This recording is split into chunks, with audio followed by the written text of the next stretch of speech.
We start here today. Independent voters, according to Gallup, and according to me too, are on the same page. What are we saying? It's time for America to turn the page on Kamala Harris and Tim Walz. And if that wasn't already apparent, the Vice President of the United States enlisted the help of Oprah Winfrey last night. And despite the star power of Oprah, whatever that is anymore, it did not go well.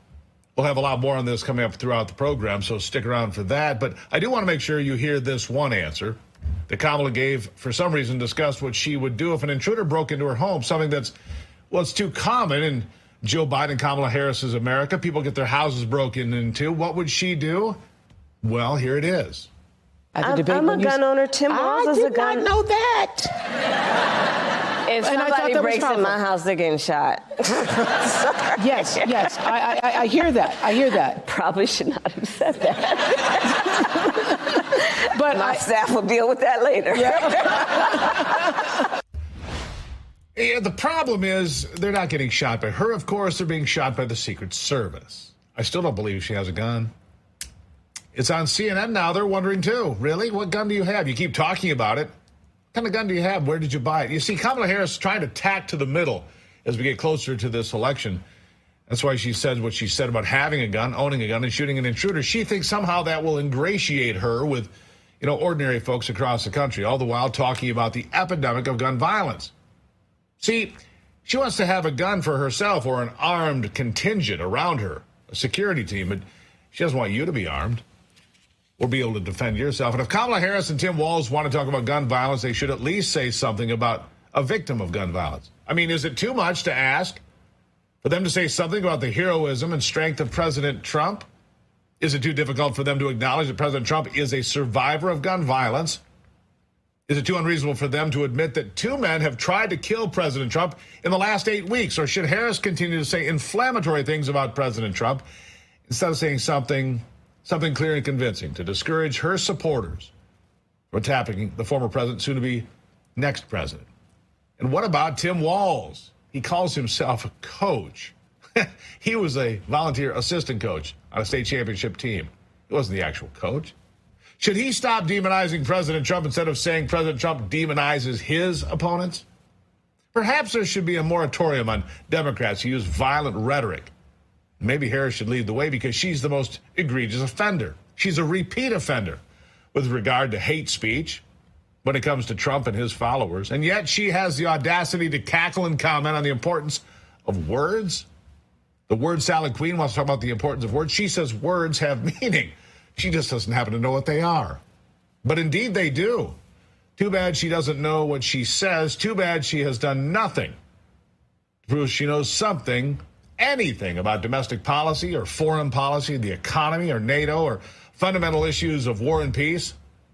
Her record is nothing more than 3.5 years of gaffes, guffaws, a verbal train wreck, one after another. And yet she has the audacity to go out and explain to America that words have meaning. Here she is.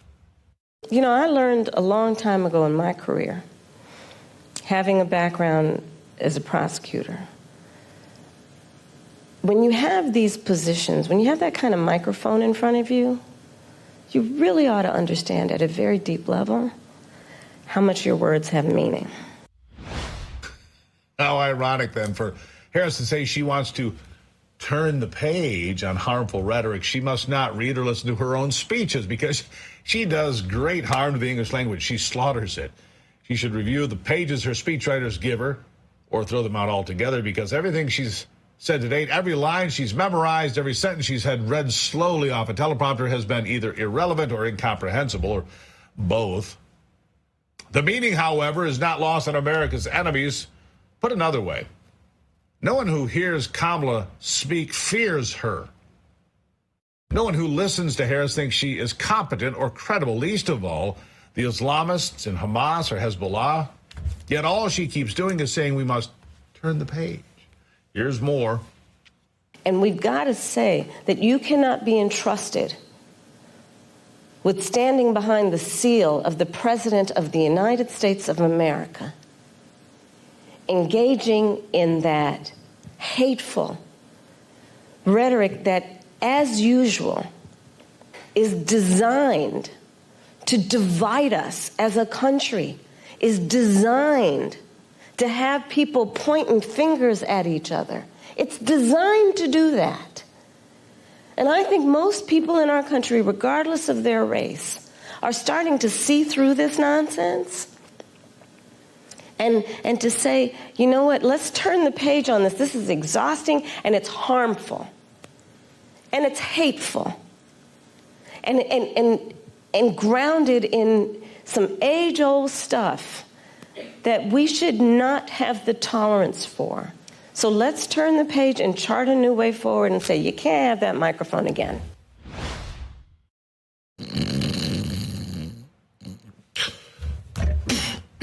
Sorry, what'd she say? Oh, more drivel? Yeah, I got it. The same applies for Tim Walz, who speaks of himself as America's coach. Unless he considers losing the highest victory he can spare us his plans to defeat America. We have no interest in listening to his pep talk because he is insincere and uninspiring. After the most recent attempt on President Trump's life, Walz has no right to accuse anyone of anything. If Walz says he cannot imagine demonizing somebody, he's right. He doesn't have to imagine the truth, for the truth is this.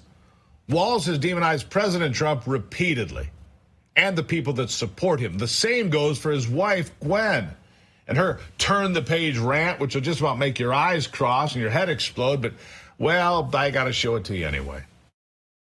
I think this demonizing somebody because they think differently is really dangerous, because in coaching, I can't imagine that. If you're just in it for yourself, oh, I rushed for 1,000 yards. Too bad you didn't win a game. That's the thing. And I think when you get people thinking that way, things work out really well. This is why the entire Walz family rejects Tim Walz. When, for example, he says the Second Amendment is not his first priority, by the way, he means it. He said that just 2 days ago when he spoke about gun violence after calling himself a veteran hunter, which is an insult to veterans and a slander against hunters. Walz went on to say he owns firearms, which he probably does. But what do you want, a gold star for that? A commendation? A citation? You see, he pays lip service to gun owners. He doesn't really identify with them. He's not really a Midwesterner. He may have been born there, but somehow his heart and soul left there. He subordinates the Second Amendment, reducing it to a privilege, not a right. He presents a false choice between liberty and safety, demonizing gun owners for the sake of his purported love of children. It's all about the kids. When did personal protection become so dangerous? When did me defending my kids become so dangerous? Why must citizens be unsafe? Why must they practice disarmament and render themselves vulnerable to attack so Tim Walz can speak, well, of safety? In theory, does his proposal not demonize gun owners? Of course it does. Does his theory not run counter to the Constitution and common sense? Of course it does. By what right does he have the temerity, that is, to harm the Bill of Rights? He also doesn't seem to have any great love for the Second Amendment. I'm telling you, this guy is a fraud. Listen. Look, I'm a veteran, a hunter. I own firearms. Second Amendment's important, but our first responsibility is the safety of our children, getting them out of there. It's all about the kids. To hell with the Constitution, it's about the kids. Thank you, Tim. Now let's get back to Kamala Harris with her demagoguery about gun violence on school photo day. Not once does she let the facts intrude upon her strange lie about firearms. Not once does she speak about generational violence or the psychological and intellectual and financial harm done to children and families in the name of public education. Not once does she say anything about the substance about enforcing existing gun laws, or that Ryan Wesley Ralph, the man who tried to assassinate President Trump last weekend in Florida, was a felon in possession of a gun. He never should have had one in the first place. He broke the law. Enforce the laws that are on the books. Let's start there. Listen to this. It was school photo day. You remember what that's like? Going to school on picture day? Who were dressed up in their best, got all ready, knew what they were going to wear the night before, and had to be evacuated. Children.